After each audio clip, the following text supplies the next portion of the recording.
You have no idea how efficient people get. It's off the charts. If we all got our act together collectively and stopped making things worse, because that's another thing people do all the time, not only do they not do what they should to make things better, they actively attempt to make things worse because they're spiteful or resentful or arrogant or deceit, all of those things all bundled together in an absolutely pathological package. If people stop really trying just to make things worse, we have no idea how much better they would get just because of that.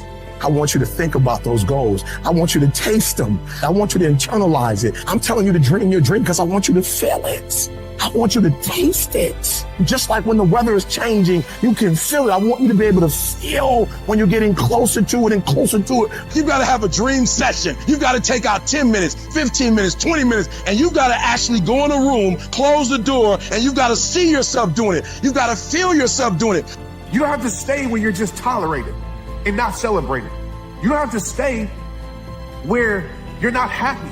You don't have to stay where you're not being better. You don't have to stay where you're suffering. You can free yourself from it. But when are you going to do it? When are you going to realize that if you don't do it, you're going to be staying with this pain forever? You're going to stay in this place of misery for the rest of your life. And I'm not trying to put fear in your heart, but I am putting reality on your mind. Nothing's going to change.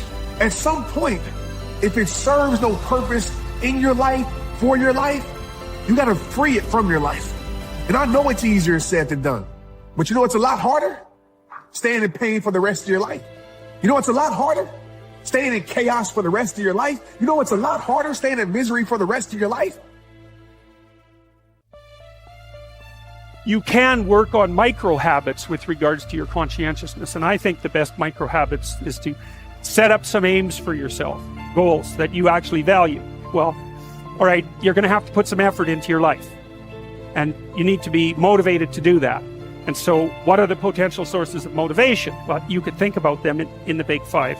But then there are dimensions that you want to consider your life across. And so we ask people about, well, you know, if you could have your life the way you wanted it in 3 to 5 years, if you were taking care of yourself properly, you know, what would you want from your friendships? What do you want from your intimate relationship? How would you like to structure your family? What do you want for your career? Life is a game, and the rules of the game demand that we constantly lean into growth, purpose, duty over desire, purpose over pleasure, become congruent with the man that we want to be, to live a life of fulfillment and significance without anxiety and depression, shame or guilt, a life of sovereignty and freedom, to have peace of mind and to have sound sleep when I go to bed at night because I carry no weight of guilt and shame. That is the man, the idealized version of myself that I am building. We all have a duty to become and create the most idealized version of ourselves, the man that we needed in our lives. Sometimes desire waits for a trigger, waits for something to happen. Who knows what the happening may be? A song, the lyrics, a movie, the dialogue, a seminar, a sermon, a book, an experience, confrontation with an enemy, a conversation with a friend who finally levels with you. Whatever the experience it is, it's so valuable. And here's my best advice. Welcome all experience. You never know which one is gonna turn everything on. Don't put up the walls. The same wall that keeps out disappointment keeps out happiness. Take down the walls.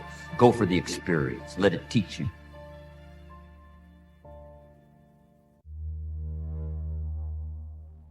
Ask yourself a question. If I could have what I needed and wanted, what would that look like? You'll get a dream. You'll get a vision. And it comes to you. That's the most accurate way of describing it. It makes itself manifest in the theater of your imagination. It's a rather frightening question to find out, to allow yourself to ask yourself what it is that you really need and want. You're only limited by weakness of attention. All you need is to give it your full attention, the will to do it. See, the will gives us the ability to concentrate. I don't know what you want, but I do know this.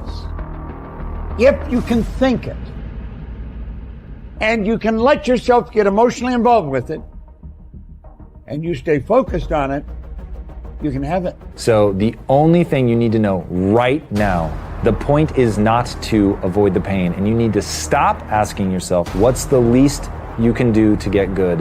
And you need to start asking yourself, what's the most you can bear to become great? Once you understand that the whole point is to let the suffering and the pain harden you into becoming the version of yourself that you need to become in order to execute at the highest level, to be world class at anything, and stop avoiding it, stop being afraid of it, and start understanding for what it really is, which is the thing that shapes you. I got here not because I'm the strongest, not because I'm the fastest, not because I'm the best. I never stopped fighting. It got harder and it got harder, and it seemed the further I climbed, the harder it got. But I didn't stop. I didn't quit. I just kept fighting and fighting and fighting. Once you begin to discover who you are, then you really realize how you have been given authority and dominion over everything on the face of the earth, including all the dimensions of your life. But you can only do that through the struggle of life. As you go toward your goals and your dreams, spring forth with a mighty faith to write the book that ought to be written by you, to help the people that ought to be helped by you, to make the difference in our society that ought to be made by you. It's time. It's time for you to level up. It's time for you to get out of your routines and start making it a reality and do something unique and different.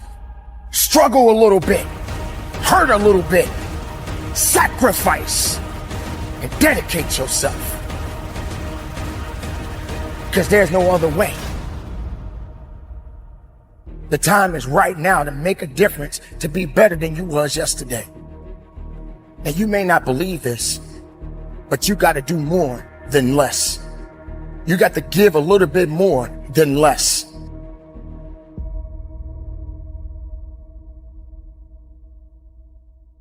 Enhancing your inner resilience involves integrating these methods empower you to tap into your embrace empowering habits. Successful individuals undertake tasks that others might avoid, embracing habits that amplify their productivity. Incorporate morning rituals such as priming to shape your mindset positively and establish a constructive tone for the day. Other rituals like affirmations and envisioning your goals also prove effective. A cold morning plunge followed by a nourishing breakfast can invigorate you, setting a proactive tone. Recognize the impact of your decision.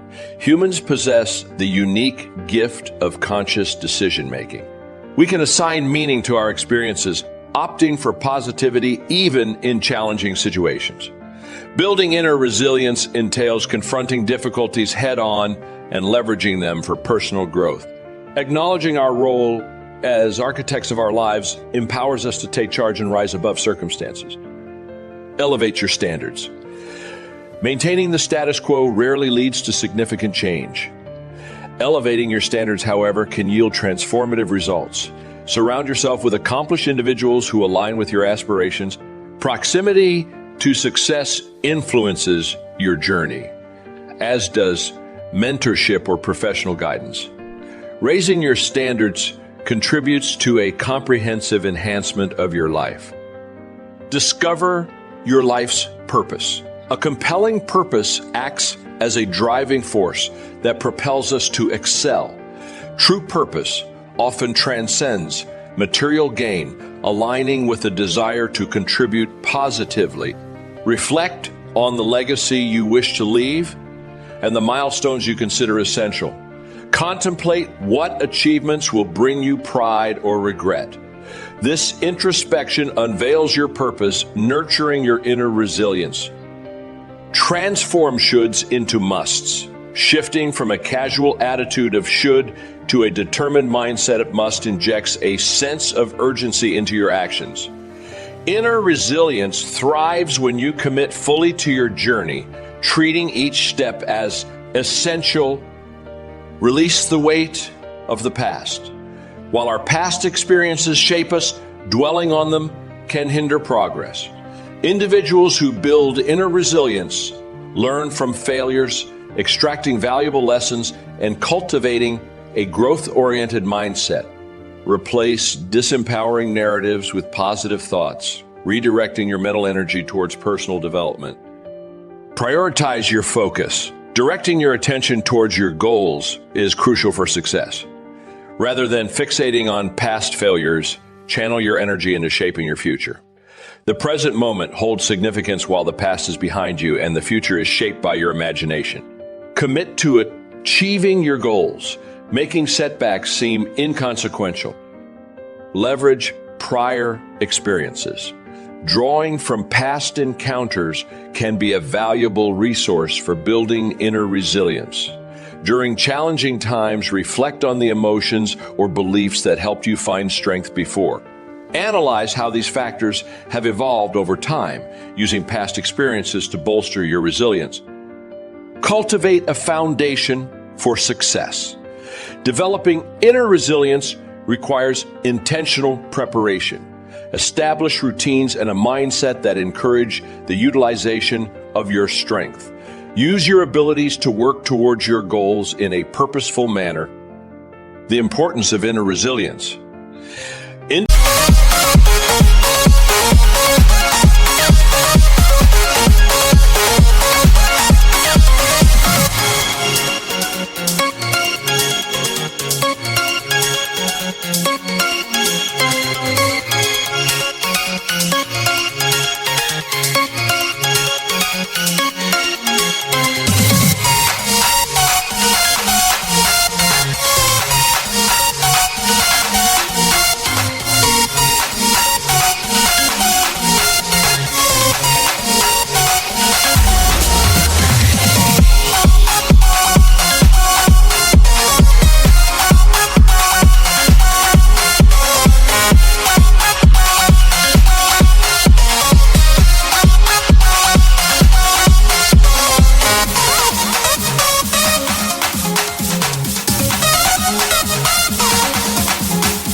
Individuals who have left remarkable legacies demonstrate the power of inner resilience.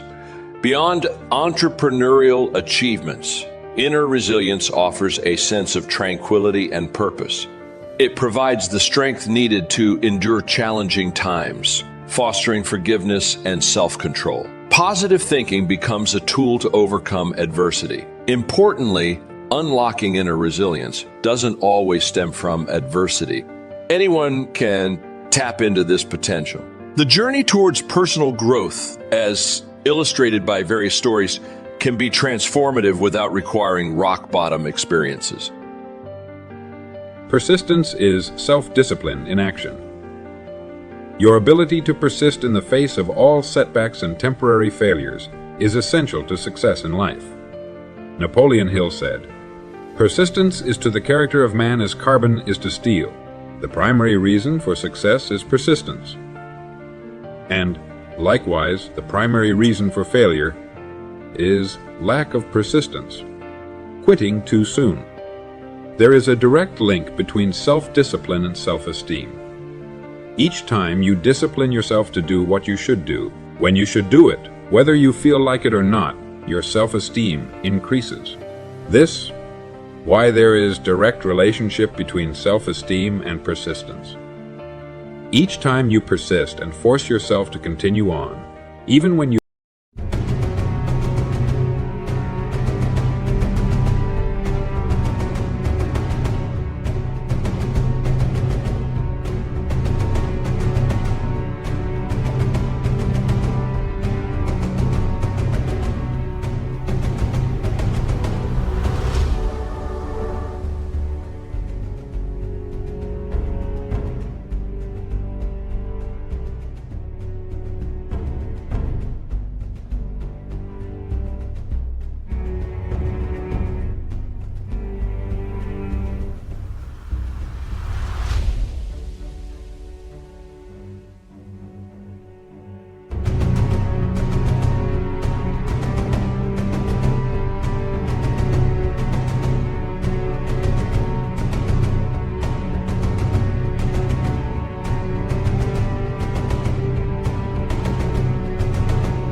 feel like quitting, your self-esteem goes up. Each act of self-discipline strengthens every other act of self-discipline. Every act of persistence strengthens every other act of persistence. When you discipline yourself to persist over and over, you like and respect yourself more and more. You become stronger and more confident. Eventually, you become unstoppable. Persistence is its own reward. Every time you force yourself to persist on a task, whether it is large or small, you feel happier and better about yourself. When you go the extra mile and do more than you are paid for or more than is expected, your self-esteem goes up. You feel more powerful and in greater control of your life. In your career, when you go the extra mile, you put yourself on the side of the angels. The primary difference between winners and losers in life is simple. Winners never quit, and quitters never win. You can increase your ability to persist by talking to yourself positively. Say these words: I am unstoppable. Before you begin any major undertaking, pre-program yourself by telling yourself, I never give up. Before you can achieve anything worthwhile in life, you have to pass the persistence test. This is usually a snap quiz sprung on you unexpectedly with no warning. You suddenly face a major setback, problem, temporary failure, or even a complete disaster. When this happens, remind yourself that this is the testing time. This is when you demonstrate what you are really made of. This is when you show yourself and others the strength of your character and your true determination to succeed. Your ability to respond effectively to setbacks. Your level of response. Ability is the measure of your readiness to succeed. When you experience a major setback or problem, you will feel temporarily stunned. This feeling is very much like a punch in the emotional solar plexus. You will be stopped for a few seconds or a few minutes. During this period, you will often feel discouraged or experience self-pity. You will say, why me? However, it is not how far you fall that counts, but rather how high you bounce. Your aim is to bounce back as quickly as possible. Resilience in the face of unexpected reversals is vital to long-term success. Remember the warrior's creed: I will lay me down to bleed a while, and then rise and fight again. Don't be surprised, shocked, or set back when things go wrong. Your best laid plans will often fall apart. Instead, expect disappointments and setbacks as a part of life. Take a deep breath, pick up the pieces, and continue onward.